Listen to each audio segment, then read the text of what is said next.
Welcome to Cathedral Talk. I'm your host, Tom, and with me is my brother, David. Hello, that would be me. And Zack, who defies definition. Hello, pleasure to be here. I, Tom, am a big architecture nerd. My true love has always been Gothic cathedrals. I like to talk about them a lot. To put it mildly. And I also like to build them, too, on Minecraft. I'm quite a big Minecrafter, but I've been a rather recluse in the community for quite a while. I really haven't shared much, so probably no one actually knows me. Although I certainly have spent plenty of time watching lots of YouTube videos and seeing what other people build. But I've been feeling the itch like I maybe want to share some of the stuff that I've done. I've built St. Paul's Cathedral, I've built the Colosseum, I've built from the Parthenon to the Pantheon. But the very first build that I ever built was my all-time favorite building. It was a 1-to-1 scale of Notre-Dame of Paris. Notre-Dame is my first greatest love. There is no other building that surpasses her. Except Franklin's barbecue. I don't even know what that is. Is it pretty? Very pretty. Okay.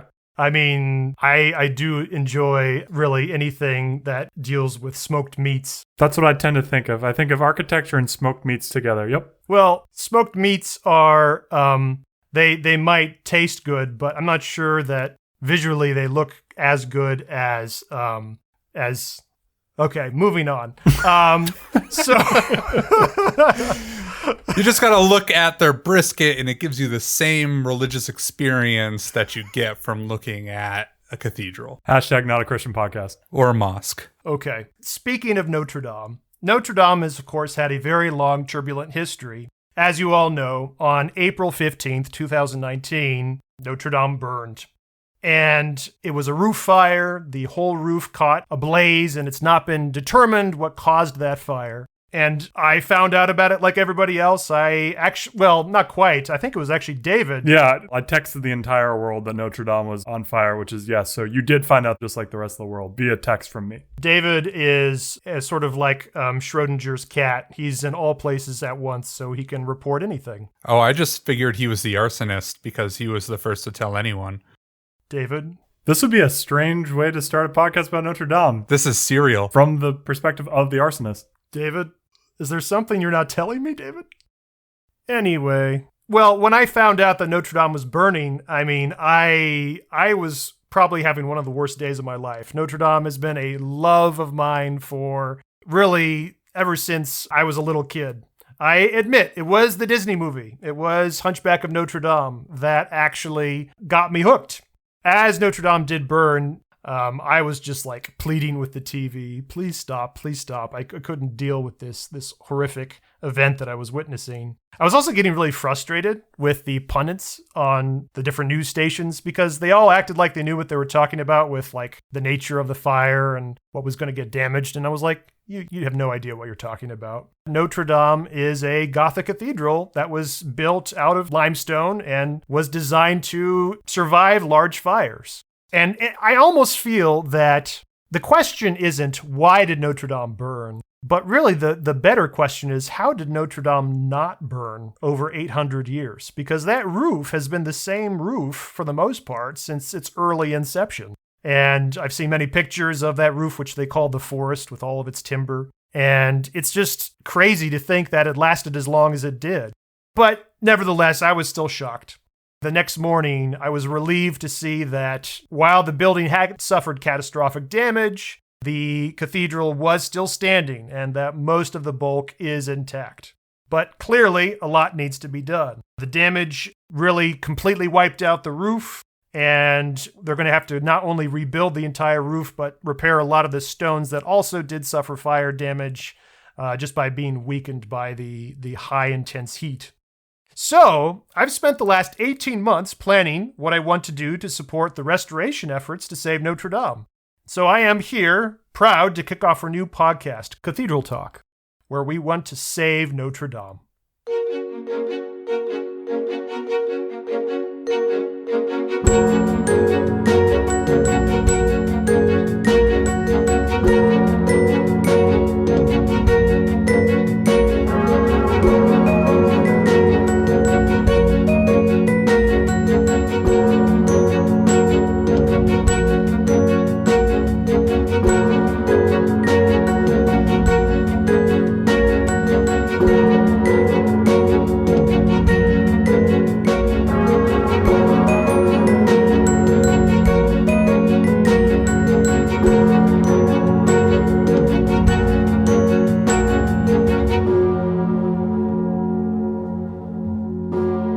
So anyway, I built that first build of Notre-Dame in Minecraft way back in 2011. And back then, the game was a very different game. The game was really stone, cobblestone, wood, sand, dirt, glass. I think that was just about it. There really weren't that many materials to build with. Oh, wool. There was wool. I think wool was like what everybody who was on creative mode was building out of, because that was the only way you could get more colors. If you look at the build that I did back then, it looks not good by any modern standards today, but it was the one time that I ever shared anything with the community. The video from 2011, a 1-to-1 scale model built in survival by a guy named Tom Builder. Yep, that was me. Again, I'm kind of embarrassed by it today, but at the same time, it was an early day, and so I'm proud of what I did. In the meantime, though, I've been perfecting my building chops, and I've come a long way. And so I am excited to undertake a much more ambitious project of building a 2-to-1 scale Notre-Dame in Minecraft. And we're here as cheerleaders. Yeah, that's pretty much why I brought you on. I thought I'd like to share with you both today some plans of what I've got going so far. I thought it would be helpful to see the sort of comparison between the original build that I built in 2011, which I kind of dubbed as my Theseus build, my Ship of Theseus build, because while I built it in 2011, that doesn't mean I just left it alone over time. Really, I've slowly altered it and changed it over the last decade, and it looks almost nothing like it was today. Much like the cathedral itself. Yeah, that's true. It has changed quite a bit, much like the cathedral was not the original cathedral itself.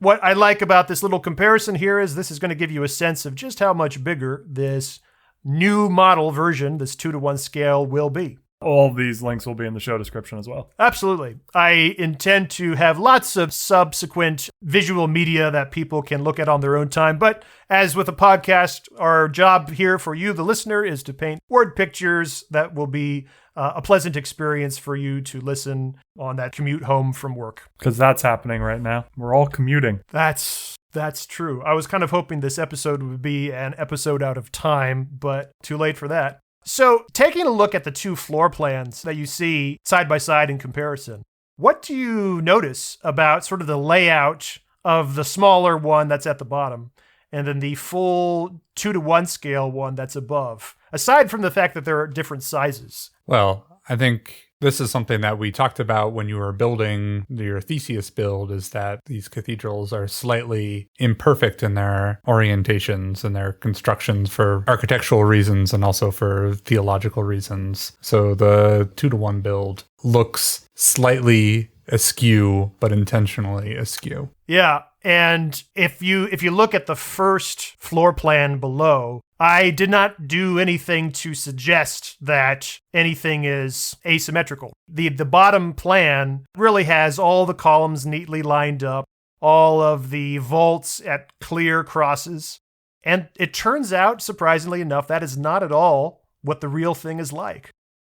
There's only so much detail you can get in with such a small build as a 1-to-1 scale. Of course, a 1-to-1 scale is still actually quite large, but when you're dealing with blocks that are supposed to be 1 by 1 by 1 meters, there's only so much you can do with that. If you actually look at the bigger build that I have here, I'm going to be building it so that the columns, if you look from one end to the other, do not line up. They are ever so slightly askew. And the vaults as well are tilted and slanted. You know, this is something that I feel like the historians often overlook. If you take a look at the next slide, this is a slide directly from an old book that I have on cathedrals. And this is the floor plan as advertised for Notre-Dame. When you say as advertised, do you mean like if you were to go check out the official architect's record, wherever that would be housed? I don't think there was any one official record, but I have seen this picture replicated in more than one book. I've seen this picture appear all over the place. Gotcha. And as you look at this floor plan here, you'll notice that everything is perfectly aligned at right angles. Everything is orthogonal. Everything is perpendicular. Columns are to columns at perfect angles of 90 degrees. And this picture was drawn with quite a bit of accuracy with like the shapes of the outlines of the tiny little details around each column. So it's not like, it was just sort of haphazardly slapped together. But it's surprising at the same time that this this drawing really misses the truth of what it actually is like. Now, if you actually take a look at the next slide, this is from a more recent publication. And I believe that this diagram was created from a laser scan. I was going to say, it seems computer generated in some way. Yeah, exactly. It was done by a laser scan. And you'll notice that right away, we do not have right angles, my friends. This looks like some video game creator came in with some laser rangefinder tool to accurately reproduce the inside of the cathedral for one of their video games. The accuracy is uncannily accurate in their plotting of the picture. But it's very much like the hand-drawn version, but colorful and crisp. I keep imagining, like, you take a paperback book and you just slightly squish it. Yep. So the left end, the west end, is slightly raised to where you would expect it would be if you tried to draw it flat. It's funny that the actual width of the whole building doesn't even stay consistent from one end to the other. The west end is a little bit wider than the east end, so the whole thing does get squished over time. Now, clearly, if I were to try to replicate this in Minecraft, which by definition is a game made of right angles, there's only so much I could do to get all the subtleties of how the thing is actually kind of a squished floor plan. But I still didn't want to just use that as an excuse to say, well, let's just pretend it really is right angles. And so that's what I'm really going for with this floor plan. I'm trying to get that very tilted sense of the columns staggered from one another in a sort of odd, I think more natural feel. So Tom and I have both been to Notre-Dame. I've been briefly. Tom's been 2 times? 3 times. 3 times? Yeah. Much more extensively than I have. Zach, I don't think you've been? Nope. So, I was there very briefly over a few hours, half a dozen years ago. And I did not have this knowledge at the time of that it wasn't perfectly like this.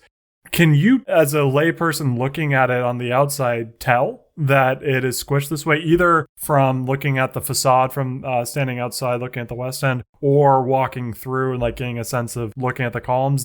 Is it subtle, too subtle for you to really notice, or is it with a keen eye you can tell? You're asking me? Yeah. Well, no, I'm asking Zach as the person who's not been there. As the person who's not been there. I think that would be more fun. Ask Zach, who's not been there. Sorry, I was looking at 3D laser scans of the cathedral. Yeah, there's actually quite a few great pictures, which we'll be sharing later.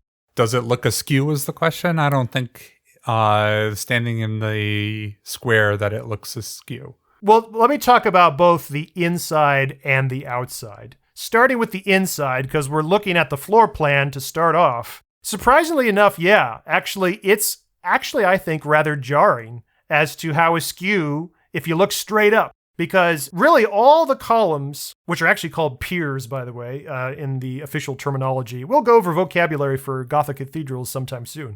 But all of those columns or piers, they extend up the wall and sort of, bulges throughout the vertical space. But as they crisscross amongst the vaults in the ceiling, you'll notice that, again, there's this very weird tilt to the vaults that, again, feels very, staggered. And if you're actually, again, looking straight across from one aisle to the other aisle, you will not find that the columns line up exactly. You'll be in a space between 2 columns looking across, looking pretty much right at a column at the other side. I buy that the inside columns probably more noticeable because they're discrete things that you can compare against each other. And if you're looking straight down and you realize that they seem a little off of one another, that makes sense. The outer facade feels like it would be much harder to tell. And that where the way, if I'm interpreting your diagram for your plans for Minecraft correctly, the south tower is going to be slightly more jutted out than the north end.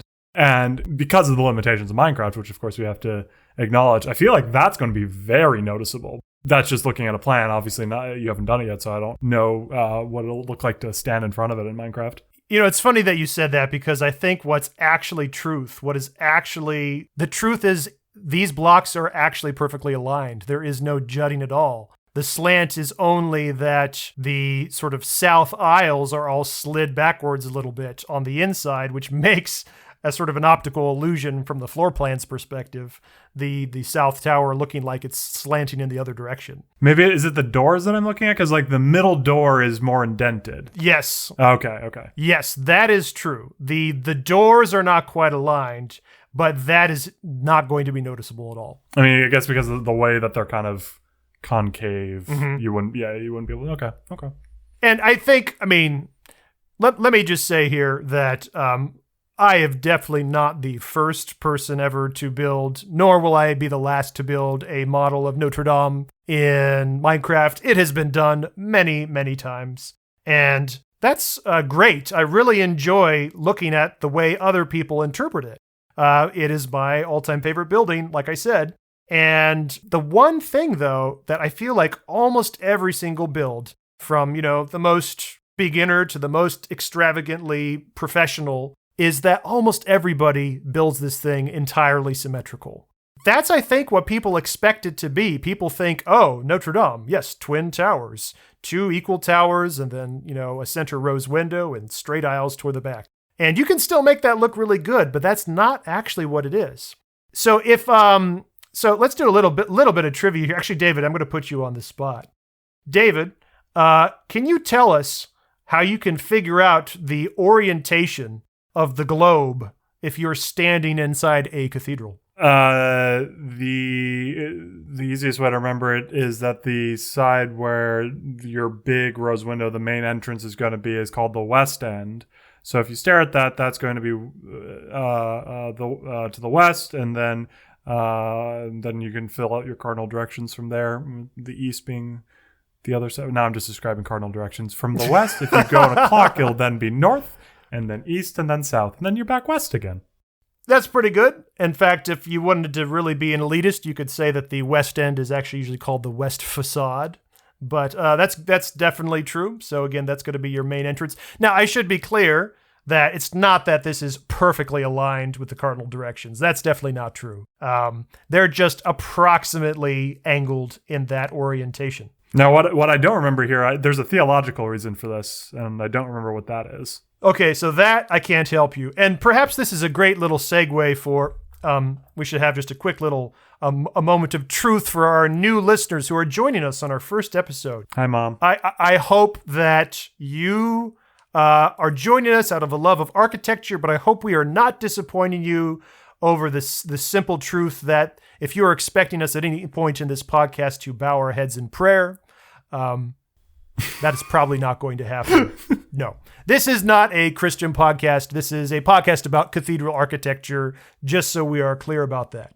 And I suppose we may need a few reminders about that from time to time. Hashtag not a Christian podcast. Yes, hashtag not a Christian podcast. Okay, so for the west facade, there's 2 towers. We have the north tower and the south tower. And the south tower is noticeably narrower than the north tower. Yeah. If you actually are looking for it, it becomes surprisingly jarring, I think, once you actually notice it.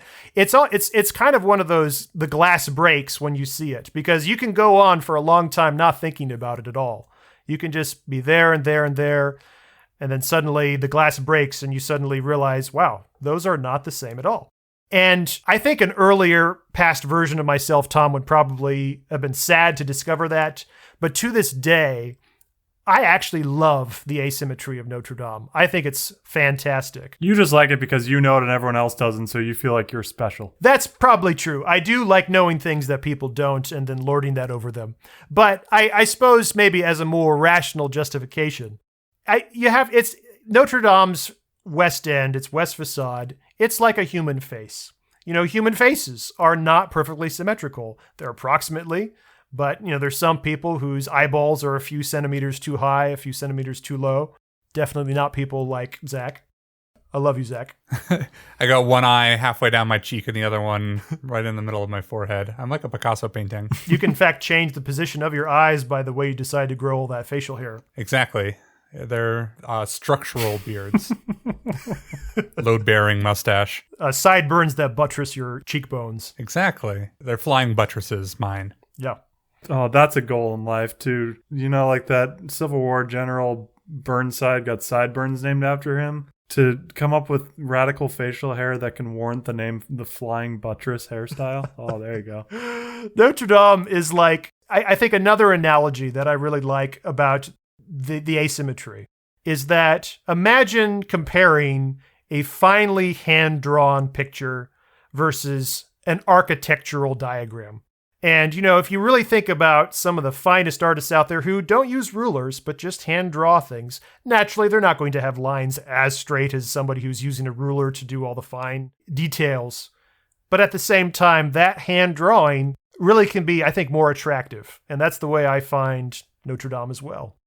The reason that I was told why there's asymmetry in the building is that you have the ground level is a little bit off from the roof level because you want the imperfections to reflect like sort of the theological distinction between like the earth and the heavens, and that the earth is imperfect and that the ceiling is perfect. And then because you have that, you have this sort of like asymmetric like twisting thing going on. So what does it say that the roof burned and the ground is fine? God was having a bad day. I don't think there's much theological explanation for that, at least one that I can provide. I think that says a lot for what was coming. It was sort of like a premonition of 2020. I actually heard there was a great joke, and I forget where I heard it, but somebody, it was somewhere that somebody was doing a skit with God, and God was like, "Oh man, I had you all humans on mute for the last year." It's referring to 2020. He got sad after Notre Dame, put us all on mute. Oh, now I've gendered God. Oh boy, here we go. Okay, so I want to talk a bit more about just how significant Notre Dame is to everybody in the world. It's surprising, you know, when you do a comparison of the landmarks around the globe, just how highly Notre Dame ranks in terms of statistics. So we've actually put together a little activity for my two co-hosts here, Zach and David. We've got a little spreadsheet for you. And in the spreadsheet, dear listeners, we have about 20 different tiles with pictures and their names of famous landmarks, architectural landmarks around the globe. And here's what I already know the answers to this, but what I want David and Zack to do for us is, to their best of their guessing ability, to the best of their estimations, rank from least to greatest, which of these receive the most tourists per year. So clearly, this is going to be an easy task that I'm sure they're going to get everything correct for. Right, they're all the same because no one is traveling right now. Do you want to go first? All right, so got, what is this? 20 different landmarks of some sort. So over the first 10, we've got Buckingham Palace in London, the Burj Khalifa in Dubai, the Capitol Building in Washington, D.C., Chichen Itza, is that how you say that? I confess I actually am not sure. In Mexico, Cologne Cathedral in Germany, or Köln Cathedral in Germany, the Colosseum in Rome, Eiffel Tower in Paris. I got two things from Paris, apparently. Empire State Building in New York City, the Forbidden City in Beijing, and the Hagia Sophia in Istanbul. I think it's Hagia Sophia, actually. Hagia Sophia? Well, I've heard a couple different ones, but I watched a Nova documentary, and the whole time they kept calling it Hagia Sophia. Interesting. Yeah, that's in Istanbul. Zach? Last 10, the Leaning Tower of Pisa in Pisa, Italy, Machu Picchu in Peru, Notre Dame in Paris, the Parthenon in Athens, the Pyramids of Giza in, well, I guess Giza isn't really a city anymore, but outside of Cairo, Egypt. I don't know how to pronounce this one. The Sagrada Familia. The Sagrada Familia, thank you, in Barcelona, St. Basil's Cathedral in Moscow, St. Peter's Basilica in the Vatican, Sydney Opera House in Sydney, Australia, and the Taj Mahal in Agra, India. All right. First, we got to do a pop contest. Who's been to the most of these? I've been to... Yeah, I'll count. Let's see here. I've been to one of these. 8. I've been to 8 in my having gone to Europe twice in my life. I've been to 8 too. Dang it. I was hoping to beat you. I wonder if they're the exact same. No, they can't be the exact same 8. Um, You haven't been to Kern, right? I have not been. I have not been to Kern. No. Which one have you seen that I have not been? The Leaning Tower of Pisa. Ah, that's the one. Yeah, that's the one I haven't seen. Right. Yeah, yep, that would do it. Can you guess the only one that I've seen? Sydney Opera House. Forbidden City in China. You actually built the Burj Khalifa. That's right. I knew this. I actually, with my own bare hands, Single-handedly. single-handedly. Okay, the Empire State Building.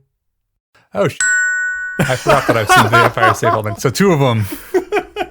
Zach, No, the Capitol we're Building. gonna have to use a The beat for Capitol the Building. first episode. Oh yeah, just cut it. No, that's That's great. I just gonna have to. Wait, so I was laughing so hard. What was the other one? This podcast contains explicit language. The Capitol Building. Oh, all right. We got a little. Okay. All right then. So just because I know there's a lot of pictures, and because we don't want this to drag on forever. In fact, I'm hoping you will make your decisions within about 5 minutes. On the right side, you may notice here, I just divided this into 3 tiers: lower tier, middle tier, and upper tier. So I suggest you maybe guess which of these would be on the lower end, which of these would be on the middle end, which of these would be on the upper end. And then you can sort of, in those subgroups, try to sort them from least to greatest. If that is my suggestion, you do not have to do it that way, but perhaps that might be the fastest way to go about it. Tom, can you prompt us with the wonder, and then David and I will say which tier we believe it belongs to? Oh, yes, I will do that. Okay, and we're going alphabetically here. So, Buckingham Palace. Lower. It's gotta be high. Really? London? Yep. I would have said high. I would have said upper tier. Well, I think that's one of the top 3. Compromise in middle. Apparently. All right. All right. Compromise. Excellent. Middle tier for Buckingham. The Burj Khalifa. Lower. Yeah, lower. All right. Lower. The Capitol Building. Upper. Upper. Upper. Because Zach's been there, so everyone has been, right? Exactly. All right. Chichen Itza. Lower. That's going to be lower, yeah. Lower. Okay. Cologne Cathedral. Middle. Lower? Okay. Lower. All right. The Colosseum. Upper. Upper. Upper. All right. The Eiffel Tower. Uppest. Upper. Is that your guess for number 1? Yeah. Okay. The Empire State Building. Upper. Middle. Middle or upper? A lot of people go to New York City. Yeah, I guess. But we were saying tourism. I don't know how Tom is counting this. That's a good point. How are you defining tourism? You're going to have to decide that yourself. Self-reported statistics. Let's just say all my facts come from the extremely reliable Google search engine. At least you didn't say Wikipedia. Well, I mean, that probably actually would have been better unless it was our mother. Hi, Mom. Hi, Mom. Okay, going on. The Forbidden City. Upper. Yeah. Upper. I think that's a sleeper where, like, Westerners say, like, oh, probably not that many people see it, but then tons of people in Asia have gone to see it. All right. That's my guess. Yeah, we got to do domestic tourism as well. Right. That's why I put Buckingham Palace in low, just because it's a financial center of the EU. The Brits refuse to go see it. No, it's because England has a low population in comparison to some of these other countries. Yeah, fair enough. Hagia Sophia. A middle. Middle, yeah. All right. The Leaning Tower of Pisa. Middle. Lower. Compromise. Lower, middle, upper, low. Yeah. All right. Machu Picchu. Lower. Yeah. And Notre-Dame de Paris. Middle. I mean, if we're saying Eiffel Tower is high, they've got to be very similar. Do they? Yeah. Do they? There's a reason that I wanted to have 2 ones from Paris for that very reason. I wanted you to think about that. Next. The Parthenon and the Acropolis. Middle. I kind of think that one might be a shocker and it might be actually lower. I feel like not that many people actually, that's not as touristy of a spot as you might think. But I could be wrong. My wife, who was looking at some of these pictures, she was like, that's the best picture of the Acropolis I've ever seen. If you go there, that skyline is not going to be nearly that good. Yeah. The Pyramids of Giza. Upper. Middle. I think a lot of people go to Egypt. In the desert of Egypt and the blinding sand. We're running out of space in the upper tier. All right. Yep. The Sagrada Familia. Middle. Yeah, middle to lower. Alrighty. And what I, as of only an hour ago, for the last 30-something years of my life, had called St. Basil's is actually St. Basil's Cathedral, apparently. St. Basil's Cathedral. Middle. What is Russia's population? Is it like... Google it up.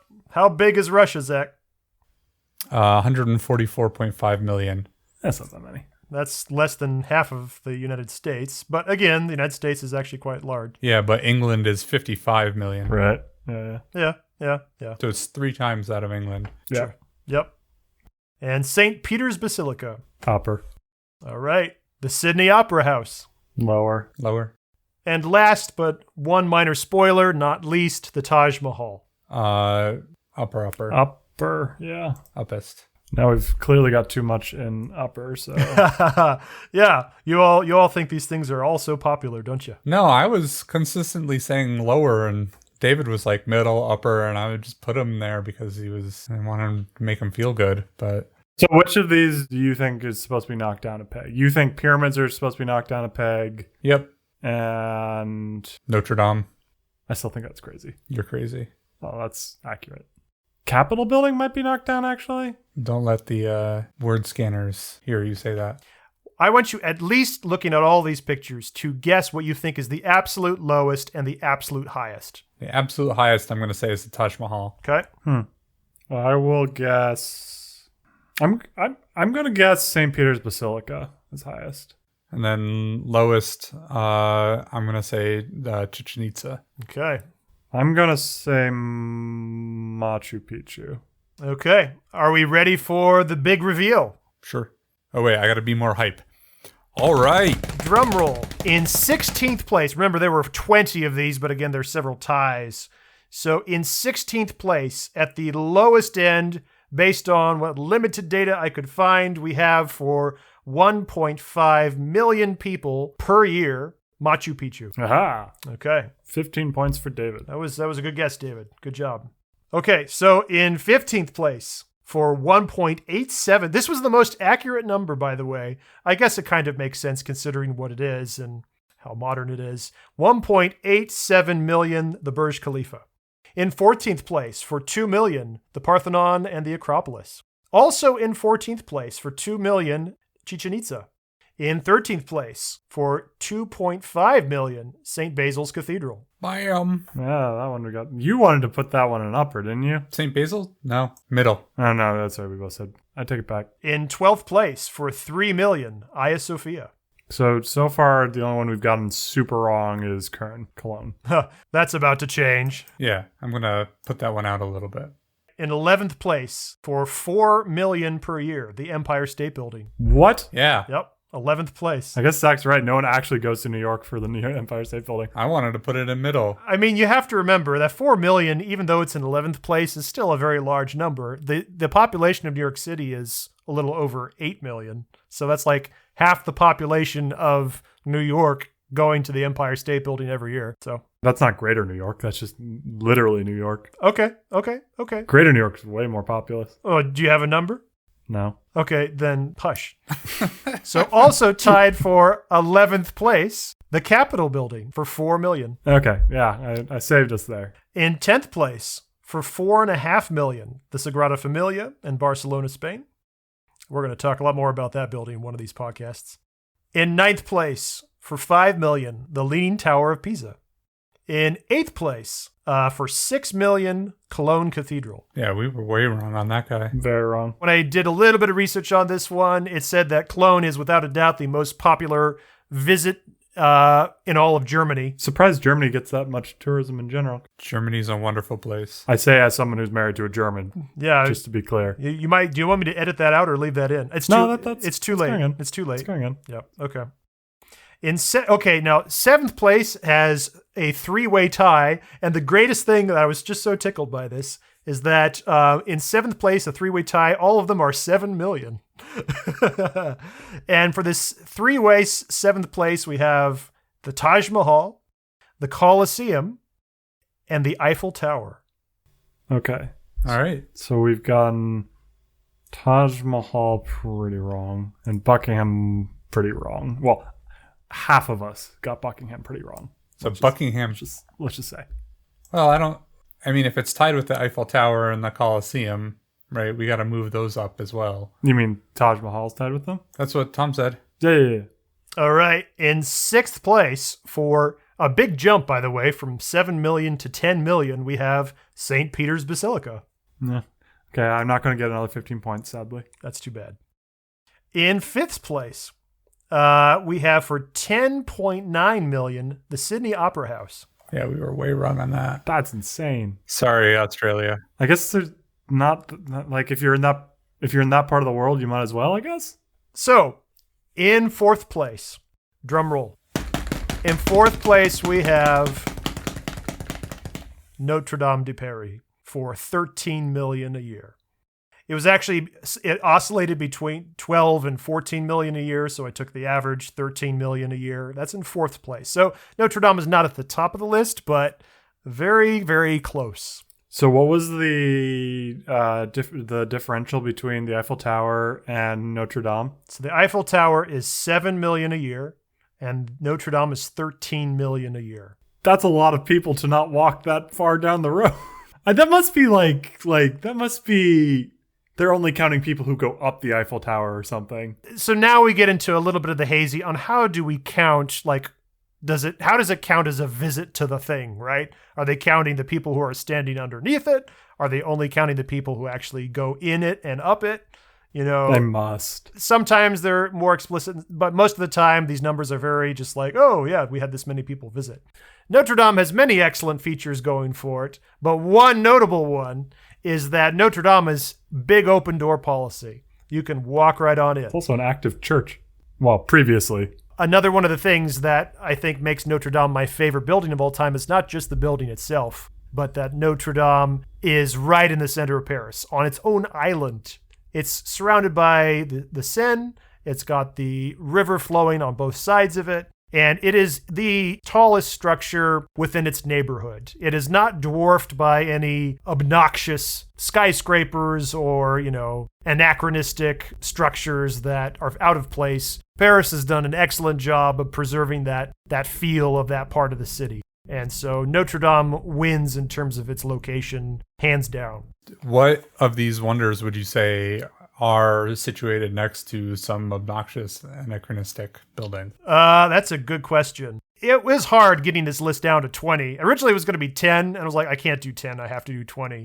But I had like St. Paul's Cathedral in London, which suffers greatly from skyscrapers that are far too close, which is a heartbreak of mine because I love St. Paul's.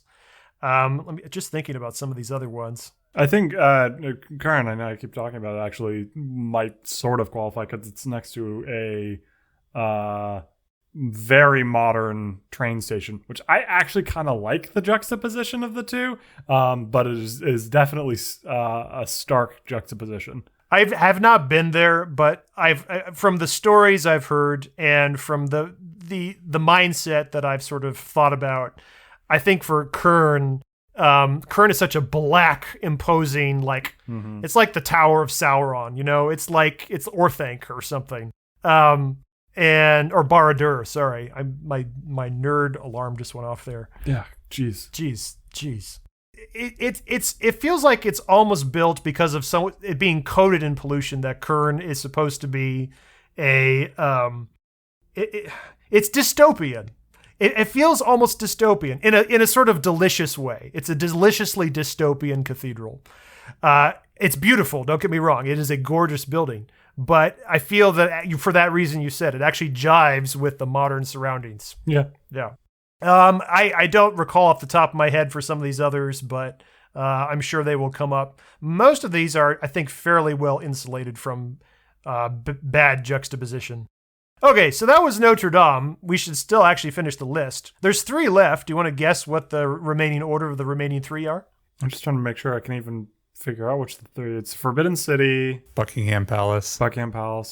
Did we say St. Peter's already? We already did that. That was 10 million. It was. It's the pyramids of Giza. Ah. Okay, so what do you think? Pyramids, Buckingham, or Forbidden City? Third, second, and first. Forbidden City first, Pyramid second, Buckingham third. You gonna go with that, David?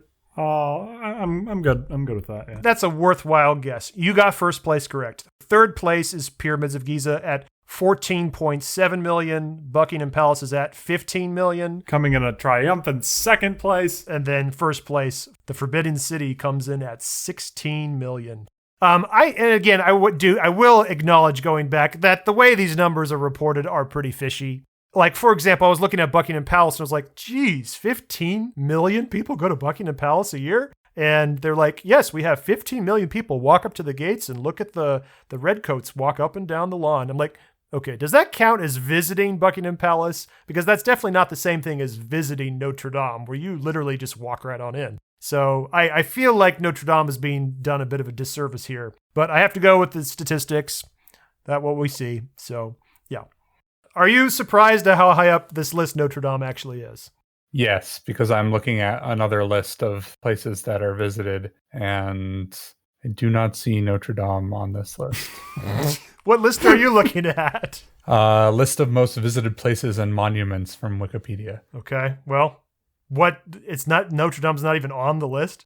I mean, what numbers do they give? So the Forbidden City, they have 17 million.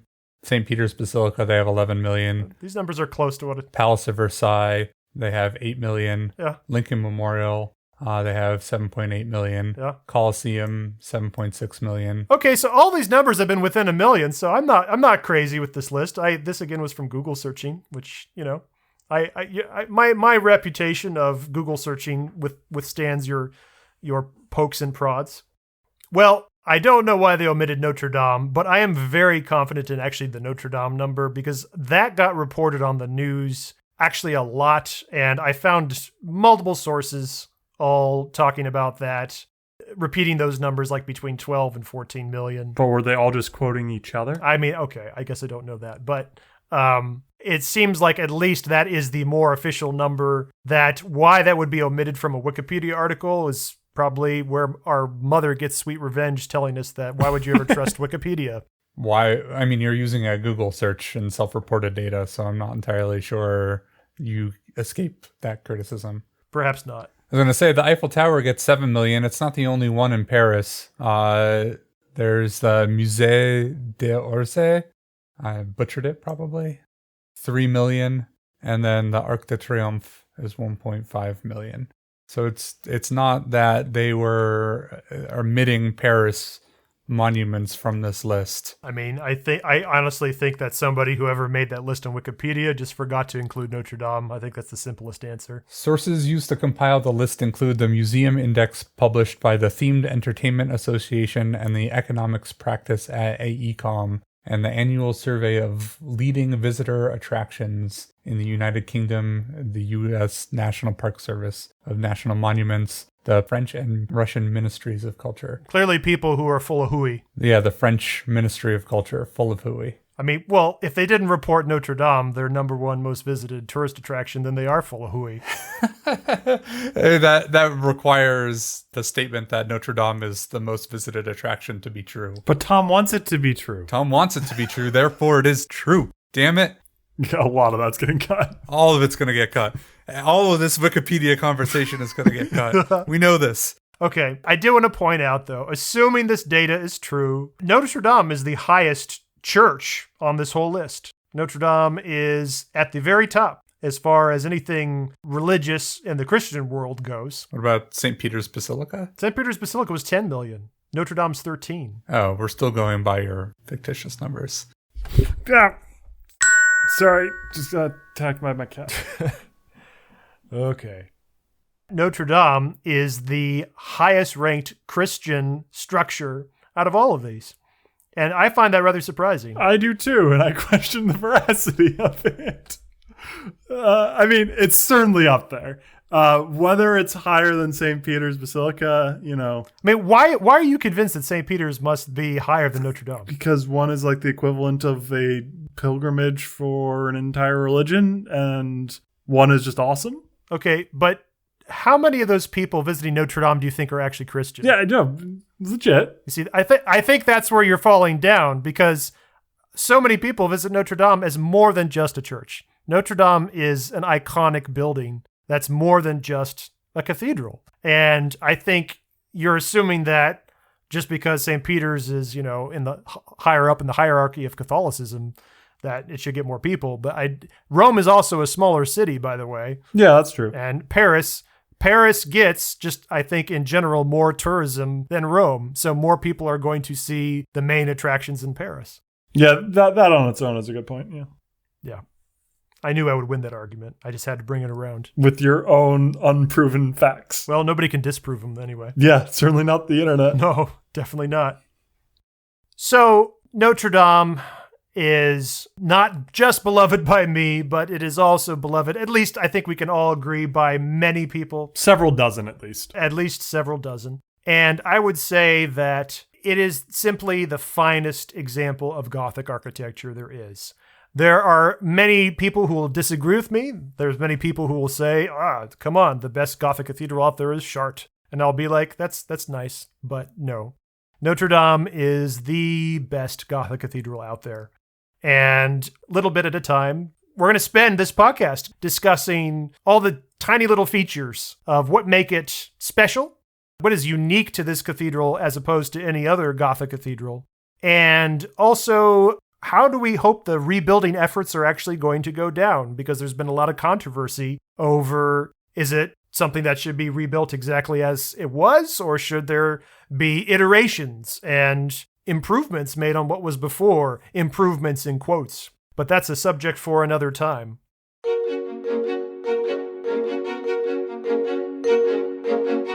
That's it for now. Check out our podcast website at cathedraltalk.fm. There you will find many architectural visuals and Minecraft goodies. If you would like to support our efforts here at Cathedral Talk to aid in the restoration of Notre Dame, please use the direct link on our website to donate to friendsofnotredamedeparis.org. Friends of Notre Dame is a non-profit organization that is leading the international fundraising efforts to rebuild and restore Notre Dame Cathedral. By donating to them through the link at cathedraltalk.fm, we'll know that our podcast is reaching new patrons. As our own Minecraft project progresses, we'll be sure to share plans, screenshots, and videos for your own visual palette. Good day and happy building.